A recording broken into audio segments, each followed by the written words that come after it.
sejarah berdirinya dinasti Abbasiyah. Proses berdirinya dinasti Abbasiyah dilatar belakangi runtuhnya dinasti Umayyah dan pemikiran tentang siapa yang lebih berhak memimpin umat Islam setelah Rasulullah meninggal dan para sahabatnya.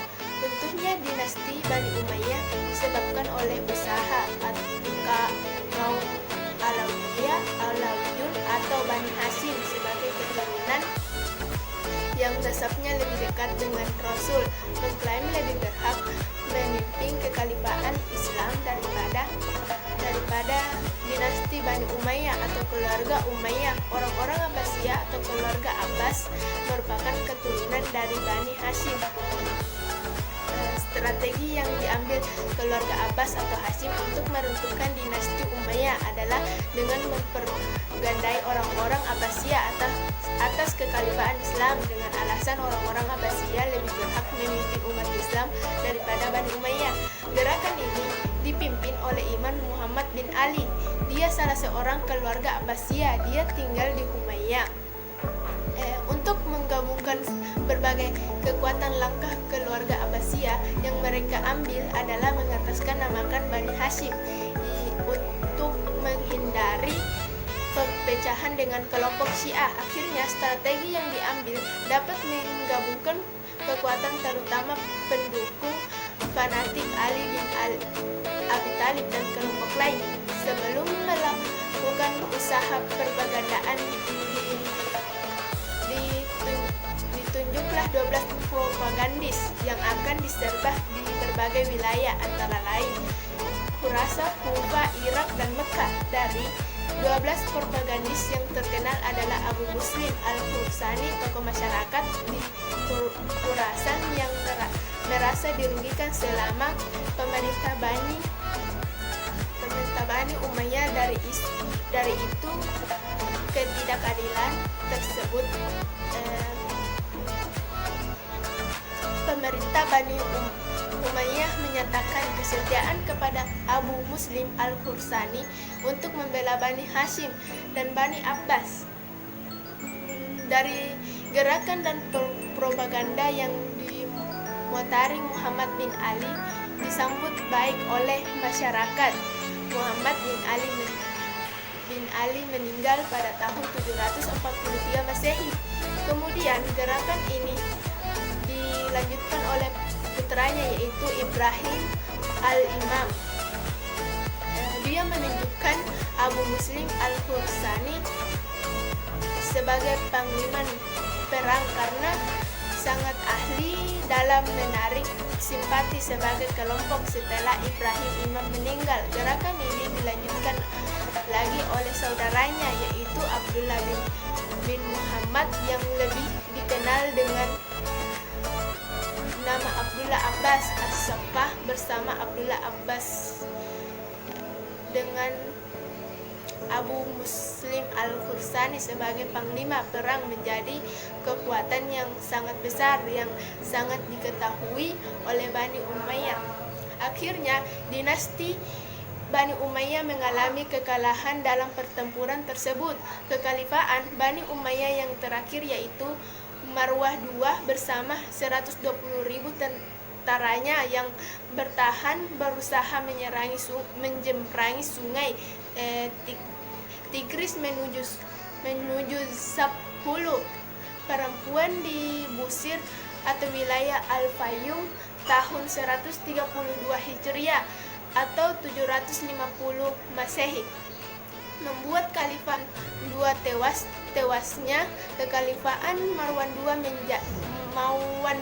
menjadi tanda berakhirnya dinasti Bani Umayyah dan menjadi awal berdirinya dinasti Abbasiyah. Abul Abbas As-Saffah merupakan khalifah pertama bagi Bani Abbasiyah dan Kufa menjadi pusat kekuasaan awal dinasti Abbasiyah. Wassalamualaikum warahmatullahi wabarakatuh. Assalamualaikum warahmatullahi wabarakatuh. Perkenalkan, nama saya Megawati dari jurusan Ilmu Falak kelas A, NIM 10900111045. Di sini saya akan memaparkan beberapa nama khalifah yang berhasil membawa dinasti Abbasiyah mengalami kejayaan. Yang pertama yaitu Abu al-Abbas Abdullah bin Muhammad al-Saffah adalah pendiri dinasti Abbasiyah. Ia merupakan sosok pemimpin yang tegas. Ia pula yang mematahkan dinasti Umayyah yang didirikan oleh Muawiyah pada masanya 721 sampai 750 Masehi. Ia mengonsolidasikan berbagai kekuatan untuk kejayaan Bani Abbasiyah. Yang kedua yaitu Abu Ja'far al-Mansur, memimpin dinasti Abbasiyah selama 25 tahun 750 sampai 775 Masehi. Ia adalah saudara Abu al-Abbas. Selama pemerintahannya, ia mendirikan ibu kota baru dengan istananya yang bernama Madinat As-Salam, yang kemudian bernama Baghdad. Selama masa pemerintahannya, ia berhasil memunculkan gairah dunia muslim terhadap ilmu pengetahuan. Pada zamannya telah tumbuh karya sastra. Yang ketiga yaitu Harun al-Rasyid. Kekhalifahan Abbasiyah mencapai pada masa khalifah kelima yang memerintah dari tahun 786 sampai 809 Masehi. Ia mendirikan Bait al-Hikmah, sebuah perpustakaan besar di zamannya.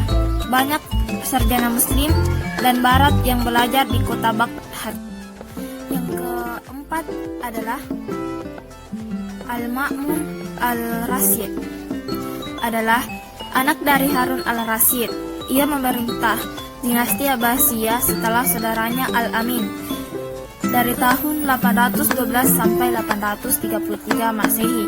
Al-Ma'mun merupakan khalifah ketujuh.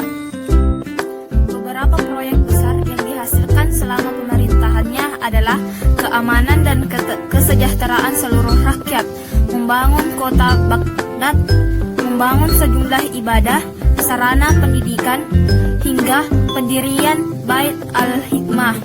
Bait al-Hikmah ini berfungsi sebagai perpustakaan dan tempat penerjemahan karya-karya intelektual Persia dan Yunani. Yang kelima yaitu Al-Mu'tasim. Ia memerintah Bani Abbasiyah setelah Khalifah Al-Ma'mun. Setelah pemerintahannya yakni 833 sampai 842 Masehi. Ia berhasil menumbuhkan minat para pelajar muslim dan barat untuk mendalami ilmu pengetahuan di kota Baghdad. Pada masa inilah lahir seorang ahli matematika yakni Al-Kindi.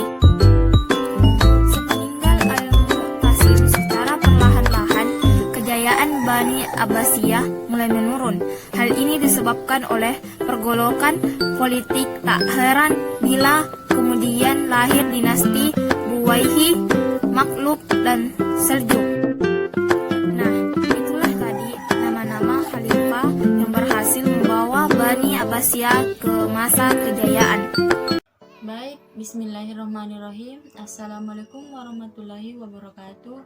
Perkenalkan, nama saya Nuratni Ramadhani, Fakultas Syariah dan Hukum, jurusan Ilmu Falak kelas A. Di sini saya akan membahas tentang masa kejayaan peradaban dinasti Abbasiyah. Pada periode pertama, pemerintahan Bani Abbasiyah mencapai masa keemasan.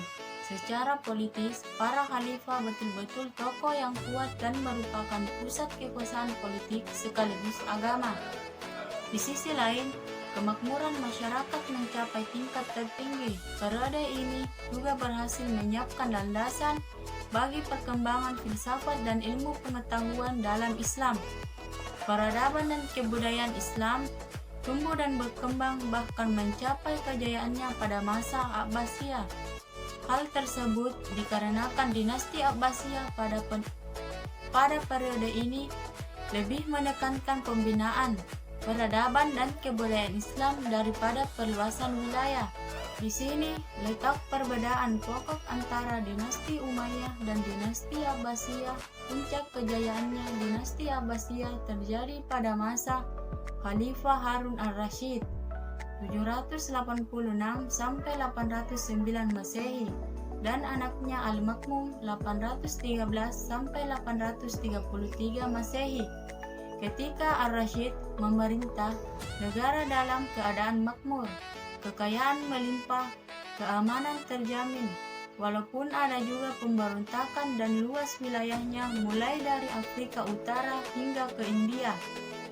Pada masanya hidup pula para filsuf, bujang ahli baca Al-Quran, dan para ulama di bidang agama.